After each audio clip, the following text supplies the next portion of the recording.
इस वक्त छाई हुई हैं साध्वी हर्षा जी हमारे साथ मौजूद हैं, उनसे बातचीत करेंगे और जानेंगे कि आखिर एकदम से एक एंकर, उसके बाद एक एक्ट्रेस और उसके बाद एकदम से हृदय परिवर्तन, आप साध्वी हर्षा जी के नाम से जानी जाती हैं। अब ऐसा क्या हुआ आखिर? ओम नमो नारायण, जय श्री राम। सबसे पहले मुझे सोशल मीडिया ने और लोगों ने एक टैग दे दिया, एक नाम दे दिया कि साध्वी हर्षा। ये नाम, ये टैग मुझे आप लोगों ने दिया है, लेकिन सबसे पहले हम यहाँ पे करेक्शन करते हैं कि मैं साध्वी की तरफ बढ़ रही हूँ, बनी नहीं हूँ।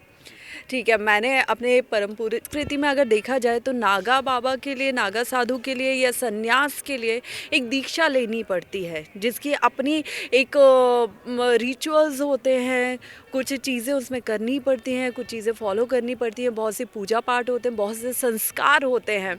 तो वैसा मेरा कुछ भी नहीं हुआ है।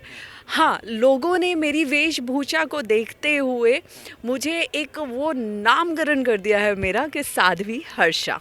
और आजकल आप इसी नाम से जानी भी जाती हैं और अगर आप इंटरनेट पर सर्च की जाएंगी तो दुनिया की सबसे खूबसूरत साध्वी, इस तरीके से आपका टैग्स जो आते हैं।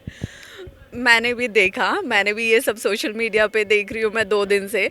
और ठीक है, ये सुन के अच्छा लग रहा है कि दुनिया की सबसे खूबसूरत, लेकिन साध्वी का जो कहीं ना कहीं मुझे टैग दिया जा रहा है वो फ़िलहाल मैं कहूँगी कि शायद थोड़ा उचित नहीं होगा, क्योंकि अभी मैं पूरी तरह उस चीज़ में गई नहीं हूँ।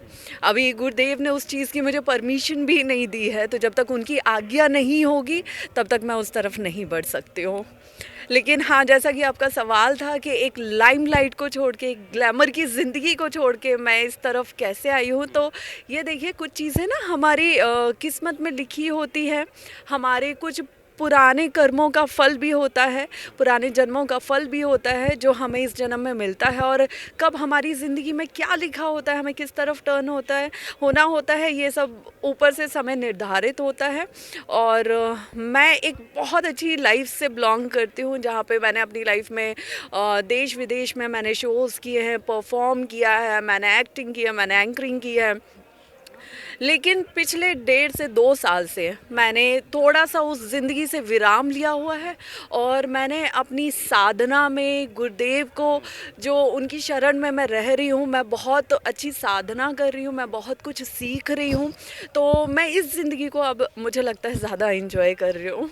इसके पीछे की वजह आखिर क्या है एकदम से इस तरीके का हृदय परिवर्तन? हमने हिस्ट्री में पढ़ा था कि जो अशोक थे, किंग अशोक थे, कलिंगा वॉर के टाइम पे उनका हृदय परिवर्तन हुआ था। कुछ इसी तरीके का एकदम से ग्लैमरस सी दुनिया और फिर सीधी सादी सी साध्वी, क्या रहा इसके पीछे की वजह, कहानी?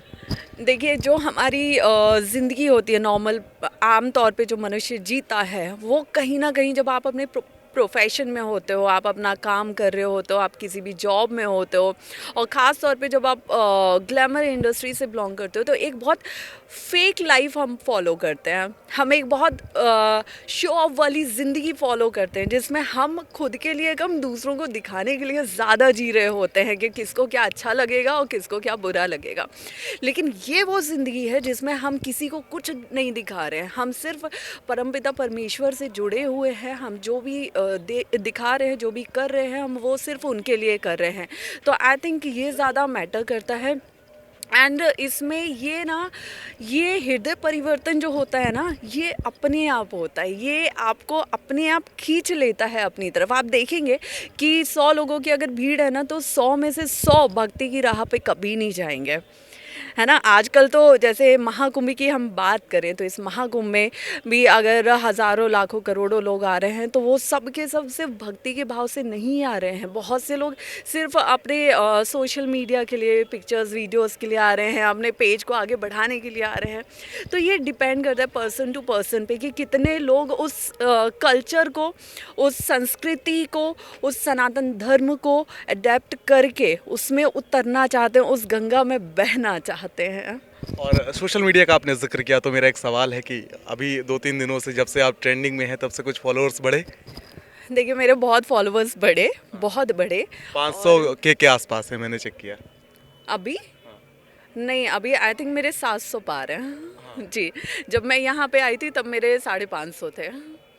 जी।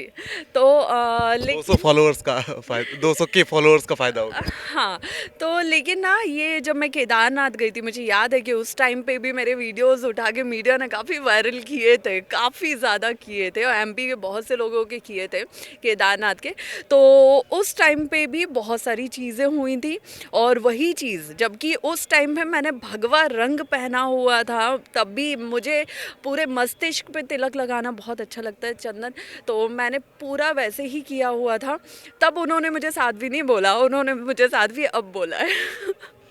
कैसा लग रहा है, मतलब आप देवभूमि उत्तराखंड से आती हैं, मैंने जितना भी पढ़ा है आपके बारे में कि आप देवभूमि उत्तराखंड से आती हैं, तो उसी राह पर चलती हुई अब नज़र आ रही हैं क्या, हाँ, मुझे कि हिमालय की राह पर चल के अब बस तपस्या करनी है? देखिए, मैंने तो गुरुदेव को यही बोला था कि गुरुदेव आप आज्ञा दीजिए तो मैं संन्यास दीक्षा लेना चाहती हूँ, लेकिन गुरुदेव ने मुझे मना कर दिया और गुरुदेव ने मुझे इसके लिए डाँट भी लगाई थी कि तुम्हें अभी गृहस्थ ज़िंदगी की बहुत सारी ज़िम्मेदारियाँ निभानी है, उनको पूरा करना है, उसके बाद ही जब सही समय आएगा तब हम तुम्हें बताएंगे कि कब तुम्हें संन्यास दीक्षा लेना है, लेकिन तब तक सिर्फ अपनी साधना करो, अपना काम करो। इनफैक्ट गुरुदेव ने मुझे काम छोड़ने के लिए भी मना कर दिया था, बट मुझे लगा कि मुझे शायद थोड़ी सी दूरी अभी करनी है और मुझे साधना करनी है, मुझे पूजा पाठ करनी है, मुझे भजन कीर्तन करना बहुत अच्छा लगता है। तो मैं अपनी मर्ज़ी से ही इस तरफ आ गई हूँ और अब मुझे अच्छा लग रहा है। किसी ने प्रेरित किया आपको इस तरफ आने के लिए? मुझे प्रेरित तो सनातन धर्म और संस्कृति ने ही किया है और जब से मैं अपने गुरुदेव से मिली हूँ तब से मैं और ज़्यादा इस चीज़ को लेके इंस्पायर हुए हूँ कि मुझे साधना करना है, मुझे पूजा करनी है। और पहले मैं महादेव को बहुत मानती थी, मैं 4 साल की उम्र से महादेव को एक पिता के रूप में मैंने हमेशा देखा है। मैंने कभी किसी को नहीं बोला कि मैं उनकी भक्त हूँ, वो भगवान है। मैंने हमेशा ये बोला कि वो मेरे एक पिता हैं जिन्होंने मेरी हर बुरी परिस्थिति में, हर कठिनाई में मेरा साथ दिया है, मुझे संभाला है। तो कहीं न कहीं आज अगर मैं पूरी तरह इस चीज़ में हूँ तो उसके लिए मुझे सिर्फ़ और सिर्फ़ महादेव ने आगे बढ़ाया है। अब कैसा लग रहा है, अब एकदम से सोशल मीडिया सेंसेशन कहें तो सोशल मीडिया क्वीन, आपके यहाँ पर भी लिखा हुआ है क्वीन, तो अब तो सोशल मीडिया क्वीन एकदम से है, अगर रील्स स्क्रॉल करें तो आपकी रील्स अक्सर आ जाती हैं। हाँ, अभी लोग वो देखना चाह रहे हैं तो वही सब वायरल हो रहा है हर तरफ। इसके लिए अभी मैं कुछ नहीं कह सकती हूँ। कैमरामैन सौरभ झा के साथ प्रियव्रत दीक्षित, भारत समाचार।